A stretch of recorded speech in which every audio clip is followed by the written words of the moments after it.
Well, this morning I'm reading to you from the Gospel of Luke in the 8th chapter. Then they, that is, Jesus and the disciples, arrived in the country of Gerasene, which is opposite of Galilee. As they stepped out on the land, a man of the city who had had demons met Jesus. For a long time he had worn no clothes, and he did not live in a house, but in the tombs. When he saw Jesus, he fell before him and shouted at the top of his voice, "What have you to do with me, Jesus, Son of the Most High? I beg you, do not torment me." For Jesus had commanded the unclean spirit to come out of the man. For many times it had seized him, and he had kept under the guard and was bound with chains and shackles, but he would break the bonds and be driven by the demon into the wilds. Then Jesus asked him, "Well, what is your name?" He said, "Legion, for many demons have entered me." They begged Jesus not to order them to go back into the abyss. Now there was on the hillside a large herd of swine that were feeding, and the demons begged Jesus to let them enter into these swine. So Jesus gave them permission. Then the demons came out of the man and entered the swine, and the herd rushed down the steep bank and into the lake and was drowned. Now when the swineherders saw what had happened, they ran off and told it to the city and in the country. And all the people came out to see what had happened. And when they came to Jesus, they found the man for whom the demons had gone away, sitting at the feet of Jesus, fully clothed and in his right mind. And they were all afraid. Those who had seen it told how one had been possessed by demons is now healed. Then all the people of the surrounding country of Gerasene asked Jesus to leave them, for they were seized with great fear. So Jesus got up into the boat and returned. Now the man for whom the demons had been freed went to Jesus and said, "May I go with you?" But Jesus said to him, "Return to your home and declare how much God has done for you." So he went away, proclaiming throughout the city how much Jesus had done for him. This is the gospel of our Lord. Praise to you, O Christ. Well, the question that I asked earlier on, are you all in your right mind? Well, I'd hope today we are. But there are some times when we don't feel like that. And when I was thinking about that, the right mind, I keep thinking about my conversations that I've had, especially with the people who are getting older. And the greatest fear that I have heard from many people is not the fact of getting older, the aches and pains that come with it, but the fear is, what? Losing my mind. If I could only get to be 100 and be in my right mind, I'll be okay. But I don't want to be not in my right mind. Yes, that is a fear, that we would not be in our right mind, that we would not be able to clearly think or to make good, healthy decisions. But you know what? I have found that is not just a fear of the elderly. I think it's a fear of all of us. I think we all have that fear of not being able to clearly think through things or to make good, healthy decisions. And sometimes we don't act in the right mind. I mean, sometimes people wonder. You know, as I was this week, we think about that tremendous tragedy that happened a week ago. You know, and even if we think about it now or on the anniversary of another one, the mass shooting in Orlando. You know, what we think about is this person who seems to not have been, what I would say, in his right mind. You know, there'd be a lot of people arguing, you know, the reasons for all this. And there would be a lot of people advocating that we need to have tighter gun control. Or there are those who are advocating that what we need to do is we have to have a ban on all people who are using the Islamic religion, you know. Or we have people that will come out to say that things like, well, if we weren't so tolerant on gay and lesbians, well, that certainly wouldn't have happened, you know, because that stuff just wouldn't be. Or there's those people who would make the case that, you know, if we could do a better job in the United States on mental health care and helping people with mental illnesses, that wouldn't happen. You know, we can argue what is right and what is wrong, but I come down to this one point, and I think this is what it is. That person who committed the tragedy, I believe, was possessed with a demon. I think was possessed with the evil spirit. I think that person was possessed with a sense of hatred. And I think that is the truth of all terrorists, that they're possessed with that demon of hatred, seeking to bring upon hurt or even killing people. Yeah. Anyone in their right mind would not do what that person did. Possessed. It's interesting that today we hear a story of how Jesus gets out of the boat and he runs into this man who's been possessed with demons. A man that comes to Jesus, and the first thing that the man says to Jesus is, "What are you going to do with us?" Which makes me wonder, is it the man that's saying it, or is it the demon that's talking? You know, what are you going to do with us? You know, and I've got a feeling what that sentence or that question is that person's wondering about this. Hey, why are you here with me? You know, aren't you like the rest of the people who are afraid to be around me because you know who I am? You can see that I am not in my right mind. I mean, who among us would run around naked? I hope none of us. Which reminds me,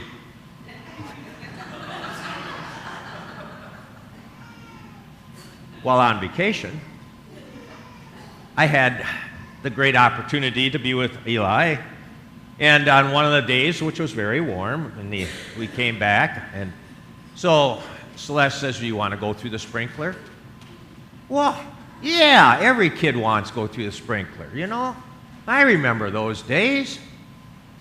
Well, first he's running through a few sprinklers, and then Celeste says, "You want to take your shirt off?"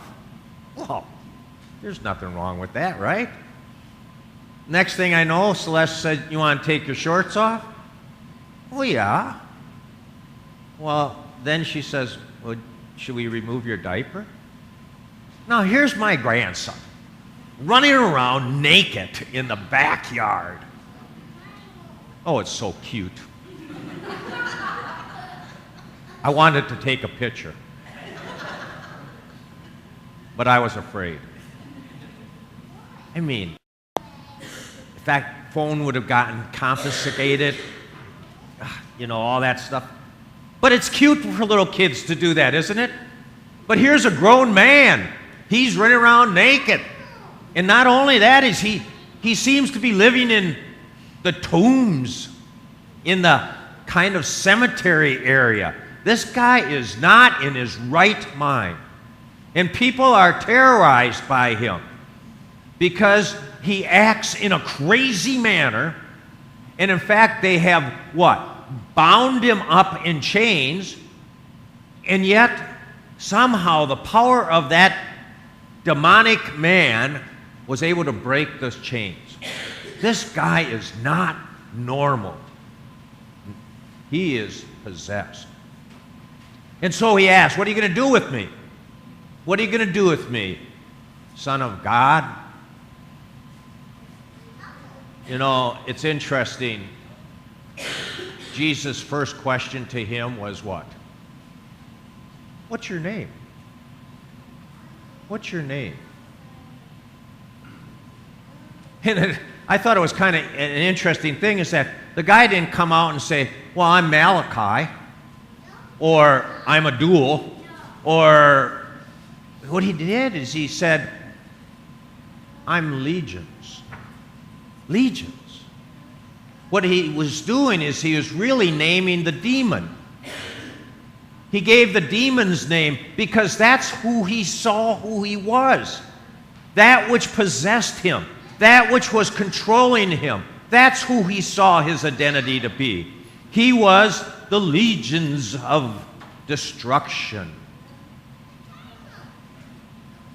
I was thinking about that is that sometimes we have seen people who have done the same. We get identified by how we act, maybe by what we do, how we are being controlled. How many times have we heard people, well, who is that? Well, that's the town drunk. Or things like that. That's the sex offender. The demon. Well, so this demon talks out.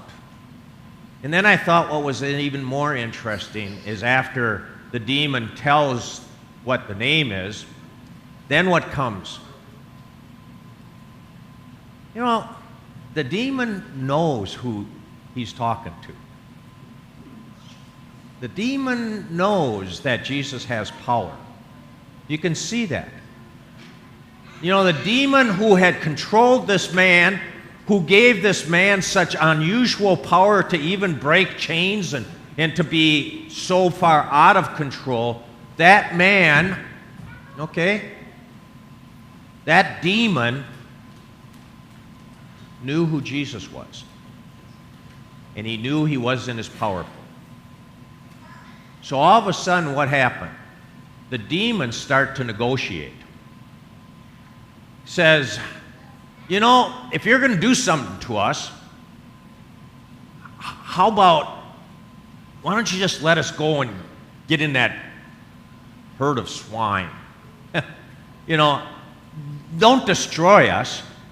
Just let us jump into those pigs, and we'll be on our way. And, of course, the story says Jesus gave permission for that to happen.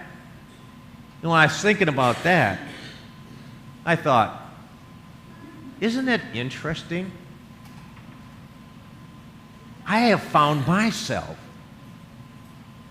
when I am out of control, when life seems to be going, kind of crazy, maybe out of my mind at times, when I feel like I'm needing some help, but I'm not willing to ask for it, but I might turn to God then. Have you ever done that? When you're feeling like maybe you're down and out and, life is kind of dark and like in the tombs or whatever you want to call it, and you turn to God. and you ask God for help. Now, I would hope all of us do that, right? But I find myself doing something a little bit more. I go and say, hey, God, I'd like you to help me, but this is what I'd like you to do. I kind of give God, how to do it in case God doesn't know what's good, And maybe I can negotiate, it's like when I've told you, when I, was struggling with being a pastor, I did my negotiations with God. And I thought I won. I said to God, if you want me to be a pastor, one thing you're going to have to do is change me. Yeah, God did. God made some big changes. And the second thing is I said, well, God, if I screw up, it's your fault. And I'm still here. It doesn't mean I didn't screw up. By the grace of God, I'm still here. But it seemed like that was it. It was interesting. When I was trying to figure out in the darkest part of my life, when I was trying to figure out where should I turn or how should I do, and when I was feeling all out of control, I was going to God with conditions. Oh, I need your help, but I need you to do it this way, because that's the way I want it to be. And that's just what happened in that story. Hey, we know you're going to do something. We don't want you to hurt us, so just let us get in the pigs. Well, I thought it was interesting. Isn't that interesting? They get in the pigs, and what happens? The pigs get all stirred up, out of control, and where do they go? Off in the lake and drown. Yeah, God has a good sense of humor.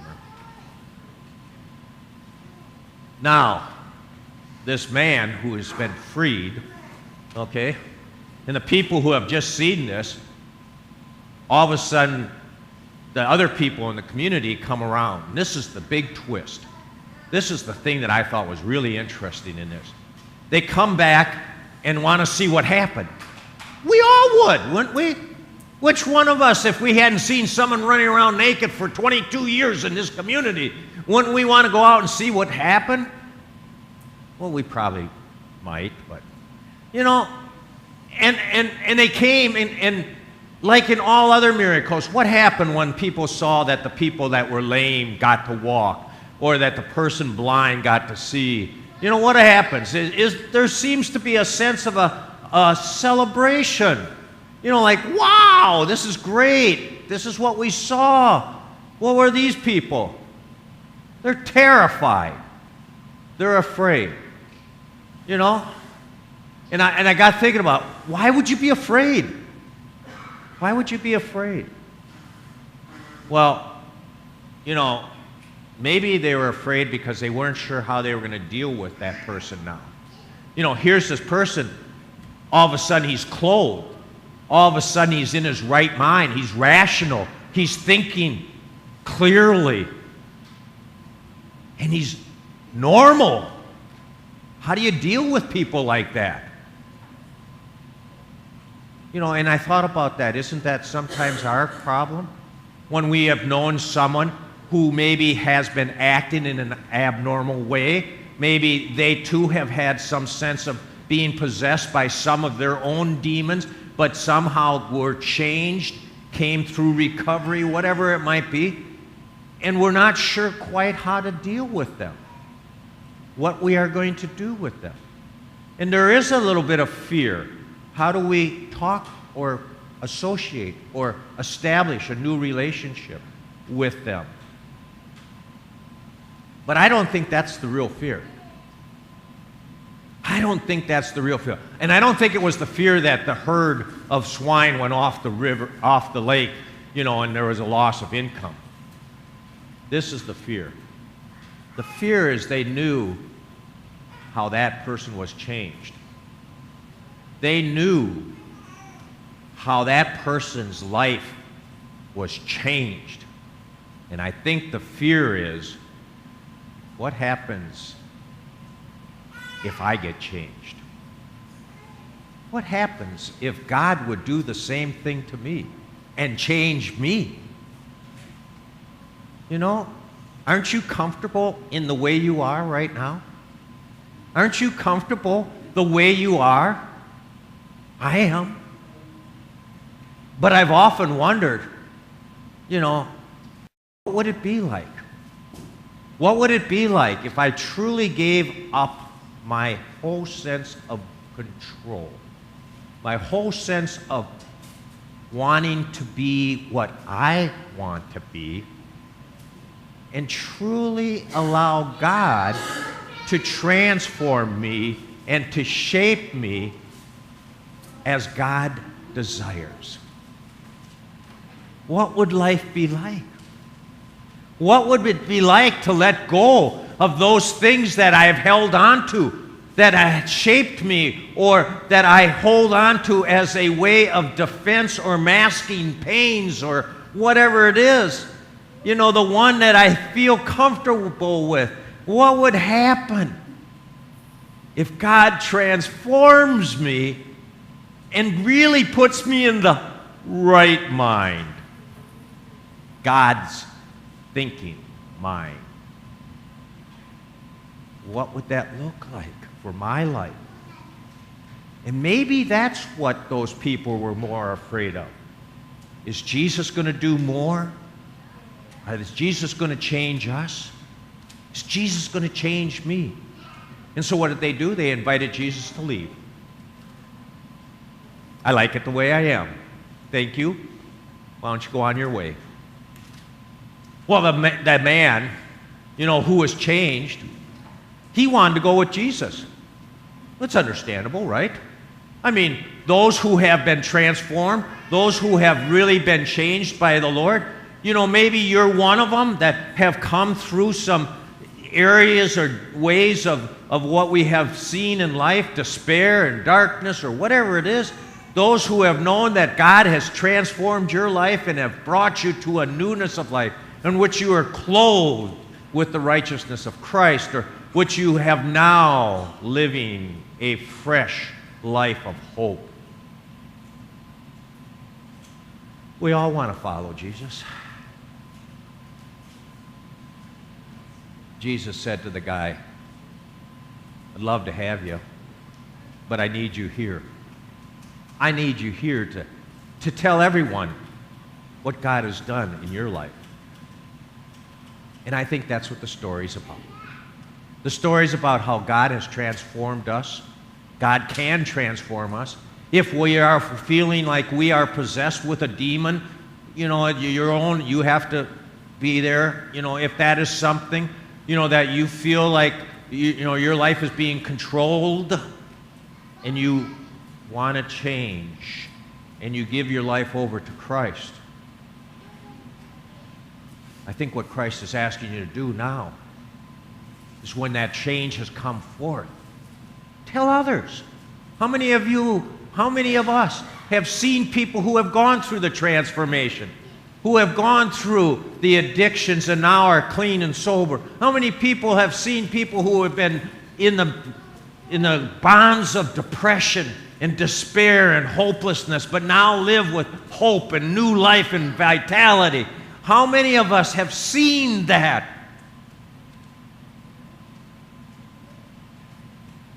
And we're asked to go and tell others what God has done and can do, so that those who are caught up, those who are in the bondage of the demons or whatever you might want to call it, that they might become the right mind, that they might become the clear-thinking, God, Christ-minded thoughts of how to live with love rather than hatred, how to live with compassion and caring for all people, and acceptance of everyone, no matter who they are.